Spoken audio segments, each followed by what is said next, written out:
Hey everyone, it's me Slosh back with another video. This one's going to be a little bit different. Today I'm going to be going over sort of my initial thoughts about Pokemon Unite after playing the Japanese network test beta for the game about a week and a half ago. I am someone who this is the first MOBA game that I am playing, so it's sort of a new experience with games for me, which was a lot of fun, but also really interesting to take a look at like a genre of game that I'm completely unfamiliar with and dive into that genre with a game like Pokemon Unite. So let's not delay any further. Let's get into my thoughts. One thing that really was pleasantly surprising to me when I was playing the Japanese beta was the Pokemon that you can play as. All around, the game felt very balanced. Like, sure, there were some Pokemon that were, definitely higher tier than others, but all around, I feel like you could make any of those Pokemon work at a high level, which is rare for a game to be like that, and it's really something that I think is going to benefit the game and benefit a competitive scene for the game, because you're going to be able to see so many shifts in the meta, and you're going to be able to see so many super talented players rocking Pokemon that you might think are lower tier and making it work, and I'm so excited about that. That was honestly, I think probably the biggest surprise that I had with the game was how balanced it was, and I was really taken aback by it. Another thing with all of the playable Pokemon that, again, surprised me, but I knew about going into the beta, was the roster of Pokemon. Because, you've got the super popular Pokemon like, Pikachu, Charizard, Lucario, Greninja, Cinderace, I'm pretty sure is up there as well. But Gardevoir when they end up adding that in DLC. But then you go and have some Pokemon that aren't as, big of fan favorites. I mean, they're still popular, but definitely not fan favorites. I mean, we've got Pokemon that I personally was really surprised to see in this game: Wigglytuff, Slowbro, Cramorant, Crustle, and Eldegoss. I never saw those 5 coming, and honestly, there's some really cool stuff that those Pokemon can do. So, having a roster that's like a nice balance of super popular and not as popular, I think is going to make this game even more enjoyable to play, and I'm really excited about it. One small thing, well, depends on how you look at it. It could be small, it could be really big. That I was also really pleasantly surprised about was the online connection with the game. I have played several different games on the Nintendo Switch at a competitive level, and at times at a very high competitive level. And one thing that always about those games really disenchanted me was how laggy they were. I am in New York. The servers for that beta were in Japan. That's like halfway across the planet, pretty much. And I experienced pretty much no lag. Like, I had maybe 1 or 2 times where it felt like there might be a little bit of lag going on in fights, but never had an issue loading in. I never disconnected once, which really surprised me. There were like pretty much no hiccups with the online connection, which I cannot believe. And I am so excited because of that about what could end up being done with like online competitive as well as, possible lands in the distant future with the game. One aspect of the game that, because I was only able to play the game for 2 days, and I also can't read Japanese, which makes looking through the menus slightly harder, is the item system. I don't have that much knowledge on the item system currently. I know that you can have up to 3 held items. You can level those up for slight boosts in their effectiveness.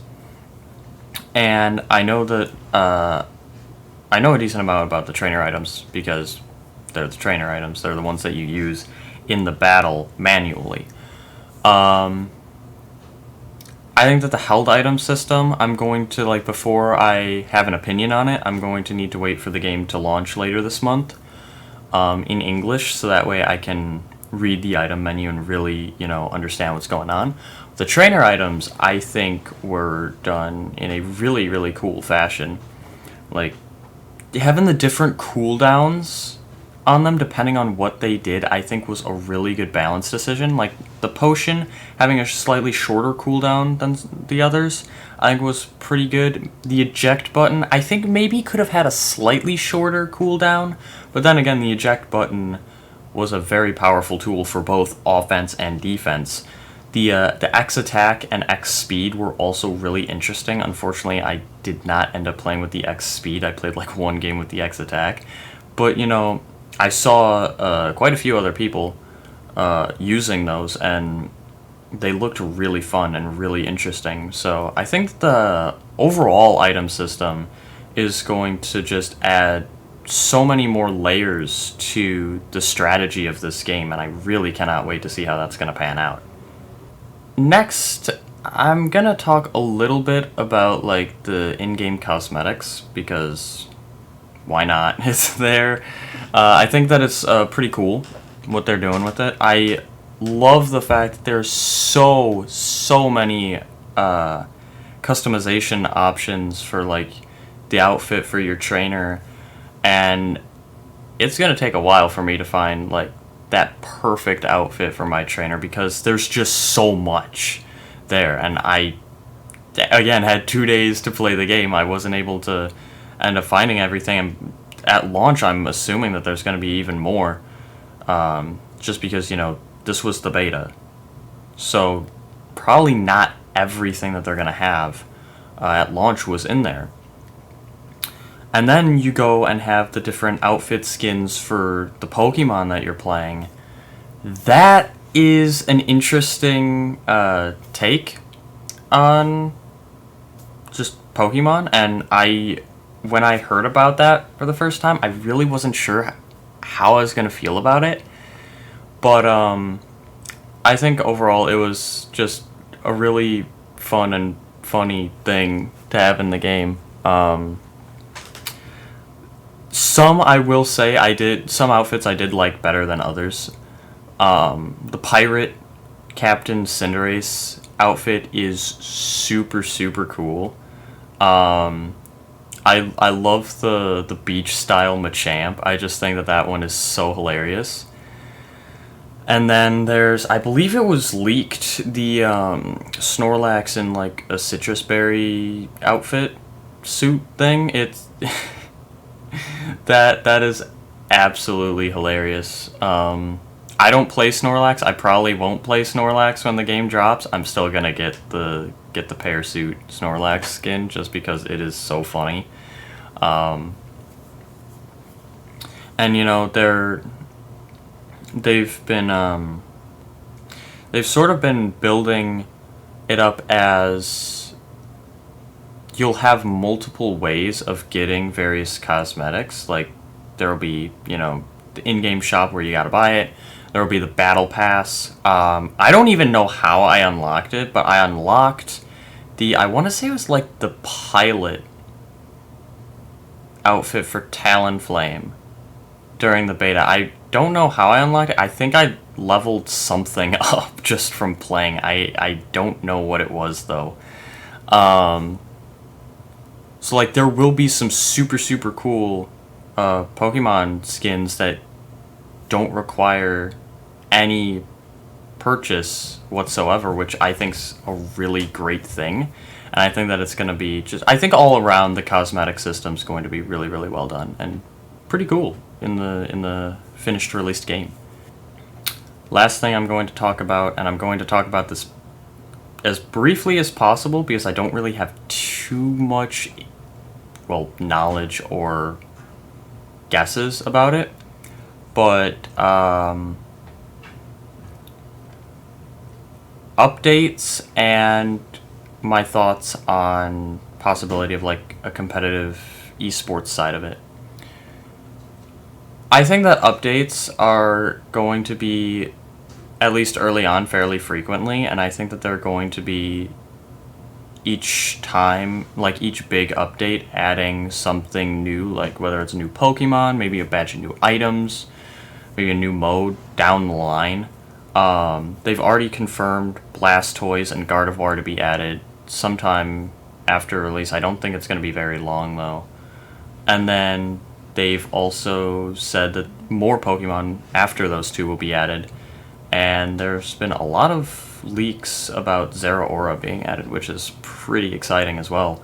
So I think updates, at least early on in the game's lifetime, will probably be fairly frequently, but again, I've got no idea. As for the esports side of things, I really hope that there's going to be a big esports scene for it and big esports support. I highly doubt that there will be like as much esports support for the game as I would like. As I would love it if they just went all in with supporting an esports scene in this game and had massive tournaments. I think that this game would be an extraordinary success in terms of the esports world if they went all in with it. Knowing Pokemon, I highly doubt they're going to do that. But never say never. I feel like there is a chance that there will be, at the very least, some decent-sized esports events with this game. And I'm going to try my best to go pro in the game because, honestly, I knew I was going to have fun with this game, but then I played the 2-day beta, and oh my god, I had way more fun with it than I thought I was going to, so I am definitely excited to try and go pro in the game and see what they're going to do with esports for it. And there you have it. Those are my initial thoughts on Pokemon Unite after playing the Japanese beta. If you enjoyed this video, then be sure to hit that like button. Maybe subscribe if you're new to the channel.